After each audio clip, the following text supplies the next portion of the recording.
Welcome back, friends. Hey, about a year ago, I traded my 2019 Power Stroke diesel in for the 7.3 liter gasser that Ford had just come out with.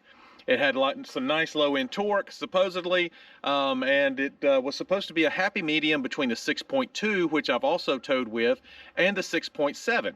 The thing is, it costs $8,500 less than the diesel. Well, it's been a year now. How's it been doing? It's probably one of the most often asked questions I get is, how's the 7.3 liter doing? We're going to talk about it this video. I hope you stick around.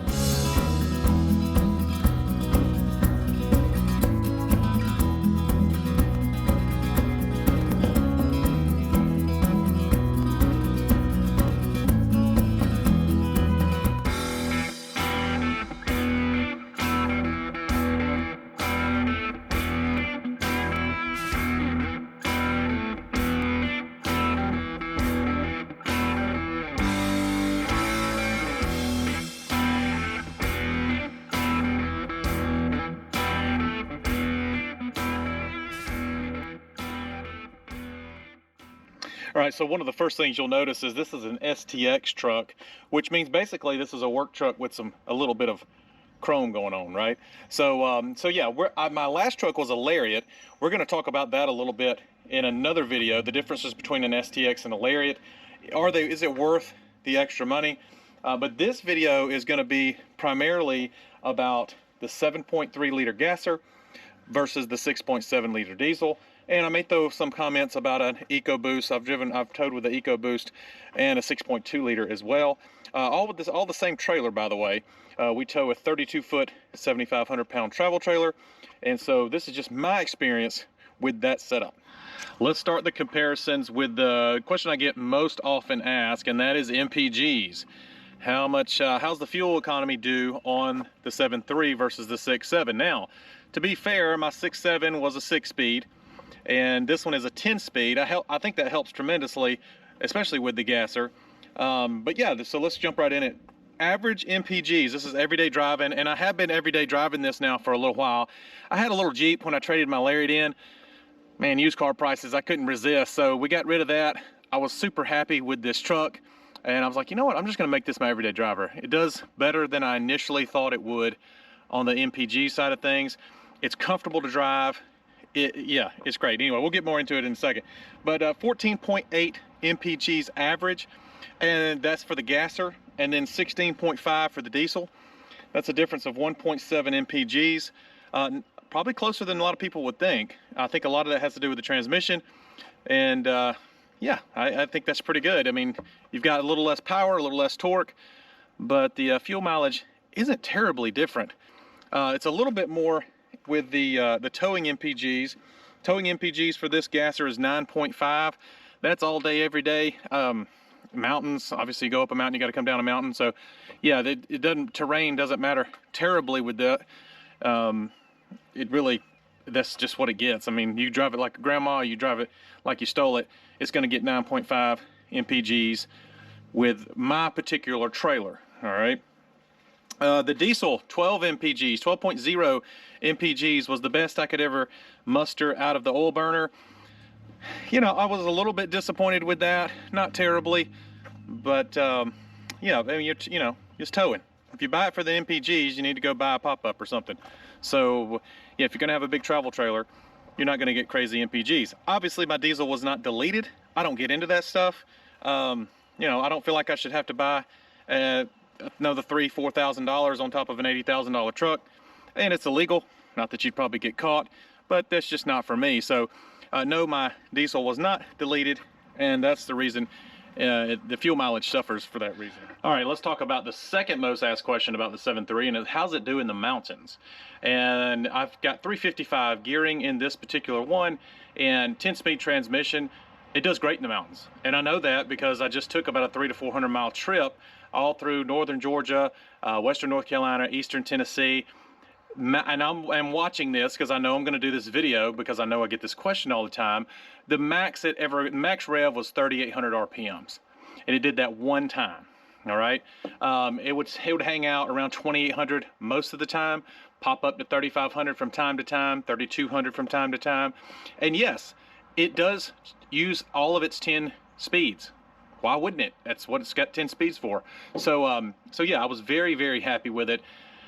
I wasn't too concerned going into it, but it was nice to get that confirmation that, yeah, this thing does great. Now, a lot of you comment, well, bring that thing out to the Rocky Mountains. Well, why would I buy a truck I live in Georgia. Why would I buy a truck for the Rocky Mountains? And keep in mind too, it's not a gas diesel thing you're thinking about out in the Rockies. You're more in love with those turbos, all right? So I think most diesel heads are in love with the turbos. You slap 2 turbos on this, it'll handle those Rockies just fine.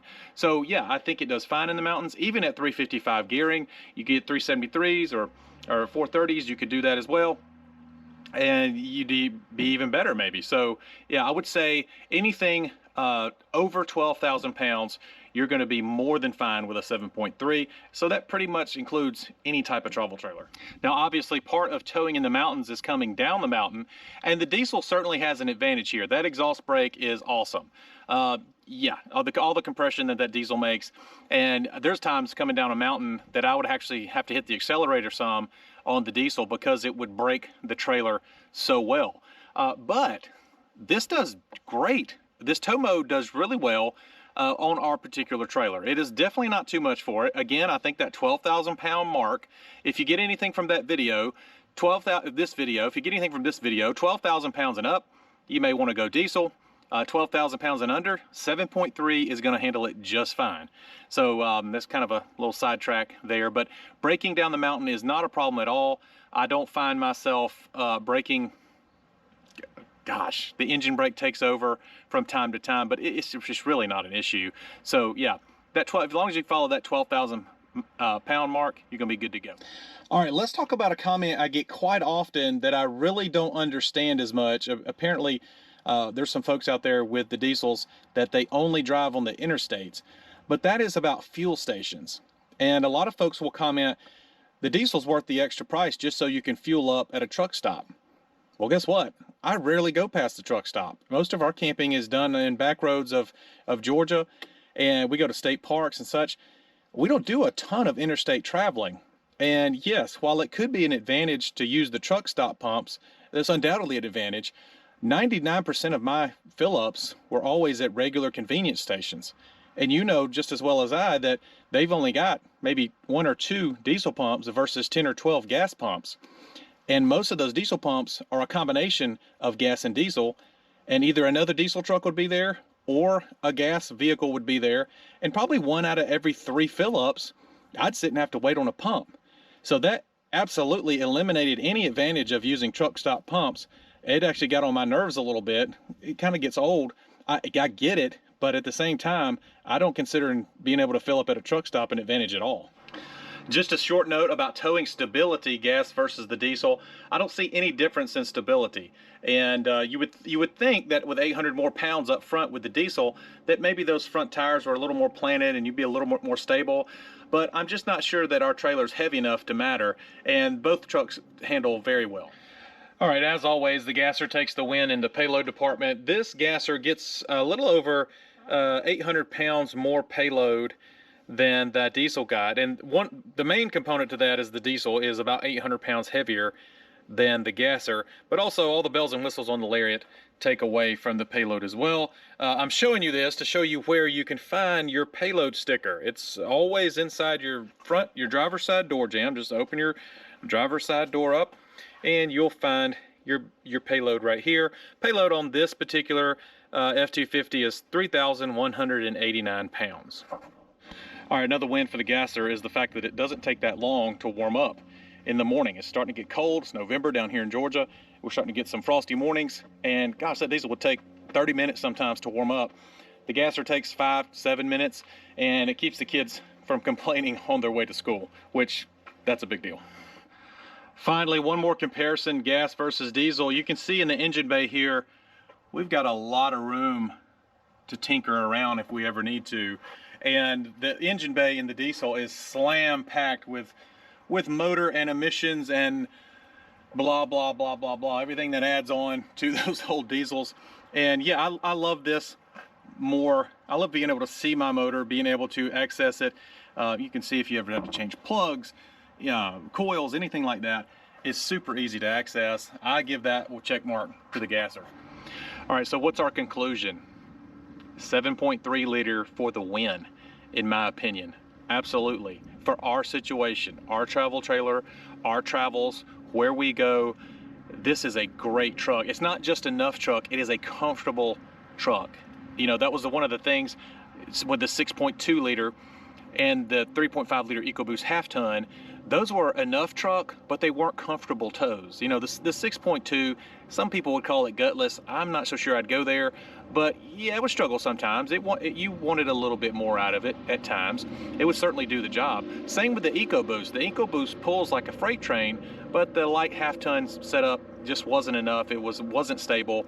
It wasn't good for our situation. This is a great truck. Now, it's not the perfect truck, and we're going to do another video. My last truck was a Lariat, and there are some things I miss about the Lariat. Some things I don't miss, but there are some things I miss about the Lariat versus the STX package. We're going to do that in a different video. If you want to see that one, don't miss that one. Make sure to hit subscribe, hit that bell down there, and you'll be sure to get that video next. This one's just gas versus diesel update. It's probably the last one I'll do in a while. Heavens knows we've kind of beat this subject to death, but I think it was important to give you guys a real world update on the 7.3. A couple things I forgot. It's got about 7,500 miles on it now, and I got 355 gears. I can't remember if I mentioned that or not, but either way, there you go. You got to watch the whole video to get that information right. I hope you guys enjoyed, and consider subscribing. See ya.